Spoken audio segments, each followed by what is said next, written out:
Hello everyone. Let's start our friendly conversation about AI, Filmustage, and filmmaking. I know that you have been with us for a very long time, and you're one of the most experienced person in the industry. I would like to ask you a very honest question. What's the place of AI in Hollywood at the moment? Did it enter the day-to-day life of all the filmmakers, or it's just in the very beginning? Because the adoption curve is like this. So are we in the beginning when only tech guys are using it, or is it already a mainstream? How do you think? It depends on what you call AI. I mean, and who you talk to. The creative teams only recently have been looking at generative AI and those sorts of the things that have been in the news, the large language model stuff, and audio dubbing and things of that sort. The technology is not new. Pervasive through Hollywood on the technical side and the distribution side and things like that, but not in the creative side. And that's where the big upheaval is happening, is once the creatives get involved, and the fear is coming from that place where people think their jobs are going to be replaced. The writing is being done all by machines and things of that sort. So AI is going to be and is ubiquitous in all aspects of our lives. So where it shows up is going to be places we haven't seen before, and that is in the writing process, in the day-to-day management process, and things of that sort on the creative side that you haven't seen. Speaking about your day-to-day dealings, how often do you utilize, if you can share, if it's not a secret? Well, the studios have, the lawyers have rules about using generative AI in creation of an iteration of projects.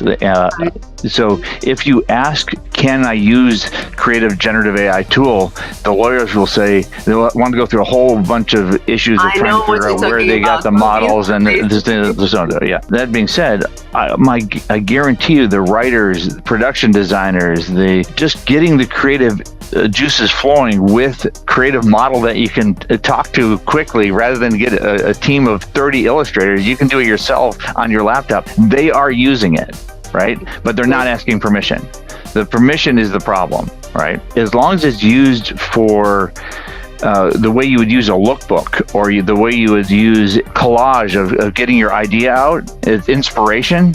AI can be used on the creative side. If you're using it to create actual pieces of your show, a lot more legal work has to go into it about the copyright and the ownership of that material and how the model was created to do it. The question of the legal part that you were saying, like if you ask your lawyer in the company whether you can use it, they will not answer just yes or no. There will be a long procedure, which we in Filmustage know that we've been through this for many times, working with big customers. Well, you were through it with NBC, right? Didn't you go through the process of you as well, of course, yes.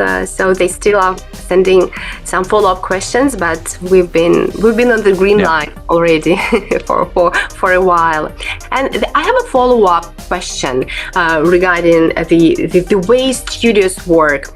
Do you think that in this case it's easier to be a freelancer or just a production company to utilize modern technology to be faster? Because the difference can be, you know what I mean, right? The individual, somebody that's using it for a specific purpose on their personal project, doesn't have to go through the risk evaluation, because you can evaluate it yourself. It's very low risk, in my view, in general, but because of the nature of big studios and their fear of getting sued, they delay the adoption of really valuable technologies very late. So as an independent, you're much more able to pivot and move and use tools that accelerate your process that the studio cannot use.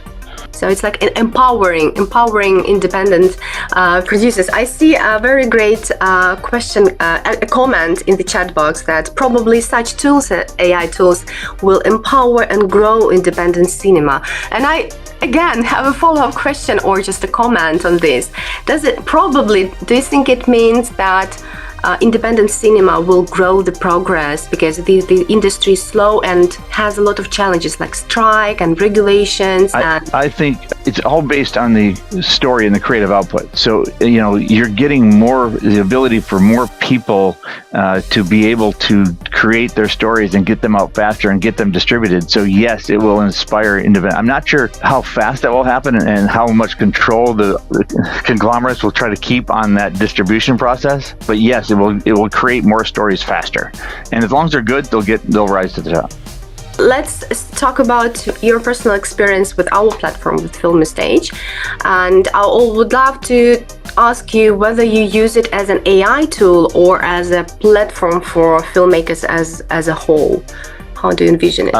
The way I look at the tool, and the AI in particular, is early stage development and trying to iterate on possibilities. It's very, very valuable. During the production stage, you want to dive deep into the script, and you don't want your AI to do it, and you don't want to deep into the scheduling. But early on, when you're trying to get what your options are, you absolutely need it, because you don't have the time to get that detailed. When I'm doing evaluate 10 to 15 projects at a time, I don't have time to look at all the deals. So the AI is really helpful to create a quick schedule. What is, if it's 28 days, if it's 30 days, what do I have? Can this be done?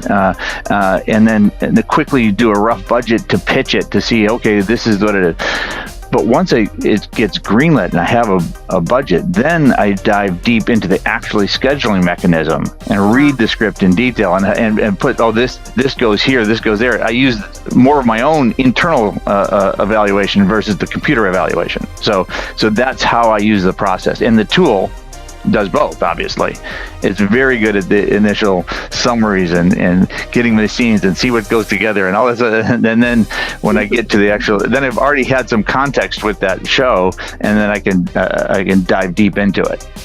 Speaking about compatibility, so filmmaking is a very complex process, so there are a lot of moving parts, plus there are a lot of teams who are working together. Some of them are working in other platforms, and screenwriters, they use, a lot of them are using a Final Draft, and then many people still use Movie Magic, regardless of its advantages and disadvantages. So have you tried to use Filmustage between these two big platforms? So how the compatibility worked for you? Compatibility is great. But I tried to stay on one platform if I can. Obviously, if you're dealing with teams and you have to shift between teams, that's where it's crucial. But without disparaging Movie Magic, it was a great thing at a time. If they were to update it, it'd be great. It's just outdated. It can't do what Filmustage does. So as a scheduling platform, it's just what people know, and so it's the hardest thing to get people to change their process. My guess is it will just dive its own weight, and the other platforms are going. And the compatibility is essential because that's what people know. So you're going to have to, especially with old people like me, you got to deal with their legacy experience. There is an interesting question from Stephanie Bell in the chat box. How do you recommend learning how to prompt AI to generate the kind of work you need? So my experience is I want to learn it as if I'm doing. I need a real project, or at least a somewhat real project, to try it and see where it fails, what I did wrong, and then find out, hey, I did this wrong. How does it actually work? Whereas other people want to say, hey, I'm a linear learner. I want to learn this step, then this step, then this step, and then that step, right? So you have to figure out how you're best understanding it. I do think that talking to computers through prompts is a skill set. And the people that, they're going to improve the listening of the computer so they get better prompts. But learning how to prompt is a very essential skill that you have to learn now. You really do have to learn it. It's going to be everything that you do. Even when you're talking to a chatbot on your insurance, trying to figure out what if you're going to get your insurance claim covered. Everything is a chatbot. My last question, since you were part of a huge company, when you started using Filmustage, you were the pioneer inside your company to introduce us to the team. What was the reaction, and how did you encourage them to finally try it out and use it as they are doing it now? Yeah, Was it hard? personal advocacy was the best way to do it. I mean, honestly, it's like, hey, you guys, what you're doing is costing you time. We all had, 10 to 30 projects that we're looking at any given time, and there's a lot of it. So you're wasting your time doing this and literally by hand. You can speed this up, and the way I got adoption is through the assistants that had to do the work. Our assistants usually did the breakdowns, did the first read of the script, and they also have to answer our phones and make our meetings, and so they needed a tool to move faster. That's basically how I got it adopted quicker. AI is everywhere. It's not something to fear. It's not a thing. Thanks a lot. Thanks, everybody. So, first step, it's always your script. We support a final draft format, FDX file or PDF. You can start from that. Just drag and drop your script and we'll start creating your project. It takes around 2 minutes to process the whole script. Now I am uploading Joker movie script. It's classic feature film, 128 scenes. At the first step, our system analyzes the script and extracts all the elements, placing into relevant categories. As you can see, all scenes already detected in the left bar. Now our system finalizing, placing all text in their categories. Okay, and as I can see, that's all done. It's definitely less than 2 minutes. You can feel the massive amount of time we saved right now. So we have all our tags, all basic categories, whole script, less than 2 minutes. So what's the first step? Now you get all your breakdown results. We automated everything. We trying to replicate the real way how land producers doing their job. But great thing about AI, you know better your text, you know better your cast members, characters, props, everything. And the very first step is always some kind of cleanup. So we presented rough results, and now you can check it. You can make some corrections. You can edit something, delete, merge, add something new, add your custom categories, whatever you want. So we created very convenient interface to do so. So it's easy to move text in other categories, to remove something, to delete something, to merge your text together, and all that basic things. You can do it looking on your script. You can do it from the left bar. The left bar, it's very convenient to make some kind of merging operations. Okay. You can tag something manually. You can create custom text if something not mentioned in the script. Let's say you can add non-speaking characters in a very easy way, assign multiple scenes. So everything help you even make your, let's say, manual style work faster. What we can find here on the script page. We know that you work with the team. If you want to invite your team members, you have share project option. It's easy like that. You can just turn on your project sharing, put email here, and just invite a team member. You'll get invitation and you can collaborate with your team members together in that project. What else? We have synopsis option here. It's magic AI feature. You can just generate one-page synopsis for your whole script just in a few minutes.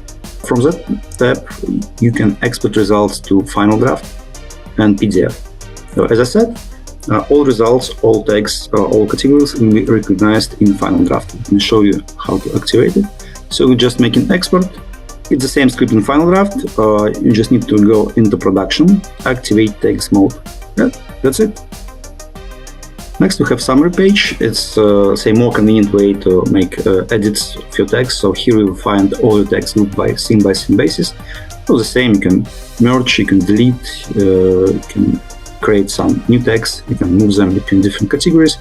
It's a faster way just to manage your text. You can add text between different scenes, between different categories, everything to make it in a fast manner. Next, we have report section. In reports, you will find all your text grouped by categories. Let's say all your cast members, all extras, props, everything. Together with text, you will find the meaningful information like we have here: scenes, occurrences, page count, and absolutely everything. And it's really easier for you to make some kind of bulk edit from here. Let's say if you want to move Sophie from all 18 scenes, say into extras, it's better to do that from reports, just in one click. Okay, here you will find cast ID setup. Just click and you'll get all your cast IDs. Also, we have quick search option here. What is that? It's we are slowly moving to visual references to storyboards and everything, but we starting that from, say, quick search. It's option to find visual reference for any tag you need. Let's say mom. You can create your prompt and find visual reference. And again, you have options just to upload pictures from your computer, to add some notes, to share some links, and everything you need. After you assign cast IDs, we can move to scheduling. Okay, we're here in the scheduling. As you can see, we have already our cast members here. In our scheduling, everything is fully customizable. You can change whatever you like. You can change scenes numbers, you can change headings, colors, and everything. And we have some piece of AI magic. You can create in one click beautiful synopsis for your scenes. Same for this scene, you can use it in button and generate short and beautiful synopsis for your scheduling. That's it. For some kind of non-standard situations, let's say you have flashbacks, you need to extract some kind of sequences from your scenes. We don't have script editor because script is fixed, script is king. You cannot edit script, but for scheduling purposes, you can make some kind of edits. Let's say you want to extract flashbacks or divide the scene, you can do it like that. Have send breaks option, you can activate it on your script and create some kind of sub-scene, and you can assign custom number. Now you can see have one scene, two sequences, and you can play with it. Let's talk about sorting. We have classic sortings like automatic sorting based on 3 layers and many parameters. You can adjust it better, but it's kind of classic way. It's classic 3-layer sorting. And to get, let's say, rough schedule, you can also apply auto-day breaks. It's pretty simple. Number of pages, your starting day, extract your holidays,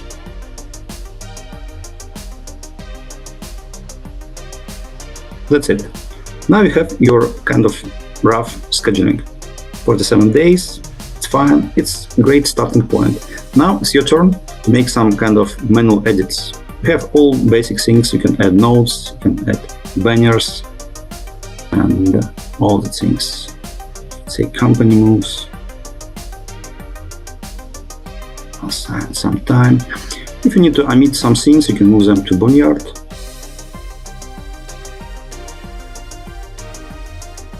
Assign locations. It's better to assign real locations with real address. We have connection with Google here because later on we'll use that information in the call sheets data. You can assign different units. What we have here also, going back to reports, you'll get all that day out of days information here, because now you have certain days, and if needed, you can export your beautiful day out of days reports into spreadsheets, if you need that in some kind of programs, or if you need to share them with your team. What next? Next, it's budgeting. Let's go to budgeting. Let's generate it. I want to say that we do not generate random numbers. We don't need budget estimation. What we are doing, we are creating some kind of template.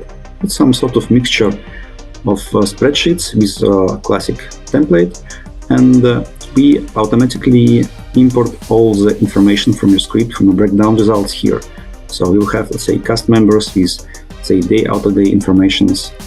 Everything will be here, all the locations, all the props, everything will be here as well. Next step is still manual. We are importing all the data.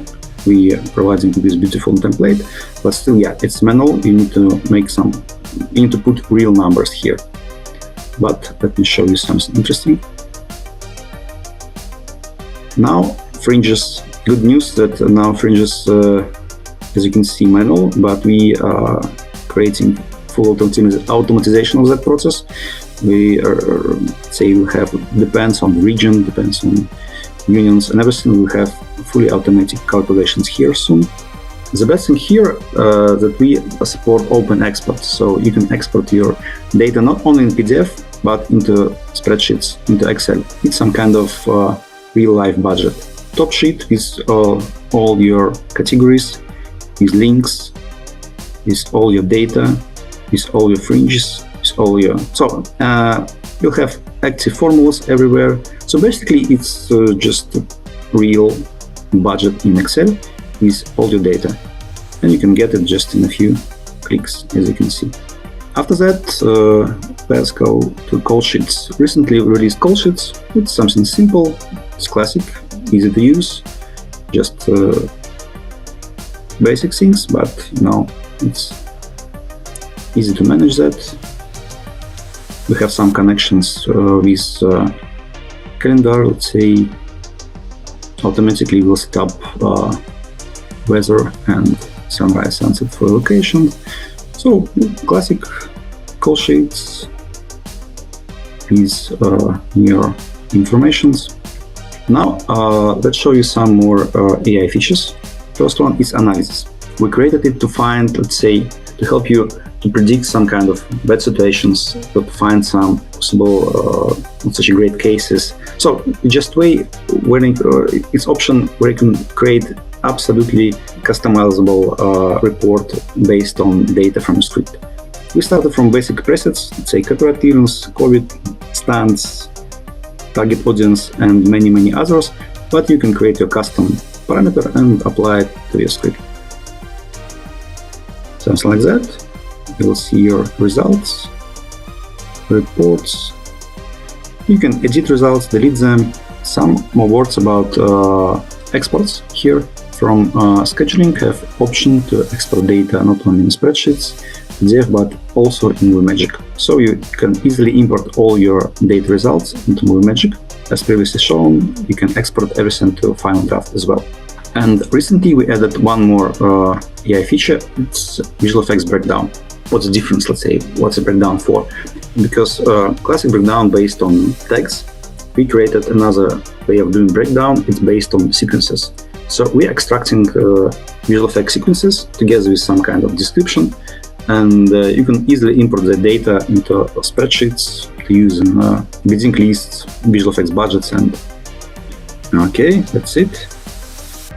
So as you can see, we have sequences together with description. You can apply that to whole script and export into spreadsheets. We have version control also. So if you know it's painful when you're getting new script, new version, everything is updated and you need to make a lot of changes. So we have a script update for that. But our way of doing updates is kind of different from whatever you can find on the market. We're trying to keep your job done before. We are not, say, getting the full new data. We're trying to merge the data together, compare them, letting you show what to keep, what to choose, what to change. So it's some kind of version control editor. It takes time to process, around 15 minutes. I will show you just final results. So in results, in the very end, you get, let's say, just number of versions. You can switch between them. So basically, you can create different versions of budget for different scripts, for the same scripts, and vice versa. We have a few minutes. I will show you how our information looks inside the MovieMagick. It's a quite specific way how to import the data to MovieMagick, but yeah, we have a lot of manuals about that. So our output inside the MovieMagick 6, as you can see, you'll have everything, all your text here, synopsis here, locations. So all information from our system is transferred here. Can you create subboards? Like, can you have a parallel board with a double banking unit to check whether there is conflict between the main unit and the double banking unit? No, it's one of our. Speaking about budget, we have kind of 200 features in our roadmap. It's massive, budget is massive. What we have now. So that's a scheduling question. It's super simple. The same, we want to integrate all the data. Let's say it comes from location, scheduling, into budgeting, rates, unions, options for you. So ideas like that to predict budget, to give you as much information based on your input from the script, from the scheduling, from reports, and from your notes, from your human input as well. Okay, look forward to it. Daniel, are you with us? Well, I'm working in Germany, and basically we never have actors for the whole period of a shooting time. So basically what we do is when we start scheduling is like entering the blocking date, same for locations. And that's a big deal when scheduling. And I believe that's a pretty arithmetic way. Well, it needs a pretty arithmetic way of approaching a schedule. So I think that would be a very useful tool for Filmustage to have. It's like new option, new updated feature. Now we have kind of workaround. You can use holidays as that we have holiday field in day breaks. You can use it if you have specific dates. It will block day in scheduling for that purpose. Call sheets, how can you correct them? Can you change it manually, or how can you make your own probably sample call sheets? What's the operations around them? So in the current version, as you can see, we get all the data from scheduling. So we have a lot of custom blocks, custom fields, and add a lot of information here. About currency, I see more than 2 people asked about. Yeah, it's the same, like different rates, different unions, different currencies. It's all the same. It's in our roadmap for budgeting because it's huge. It's too massive. So still coming. Yeah, stay tuned. Yeah. It's okay. It's okay. Yeah. Great, but I probably want to add some small thing about AI. So to use AI into your product, you need to get, let's say, 95% of great application, of just great features, and only after that you can apply AI properly. So I will have to speed up some things, optimize some things, but it will not replace, let's say, real processes. You need to get job done. You need to adjust export, adjust imports, adjust interfaces, and you need to optimize your workflow, basic workflows first, and above that you can use AI to help you go to the next level. But yeah, anyhow, you need to get great product first.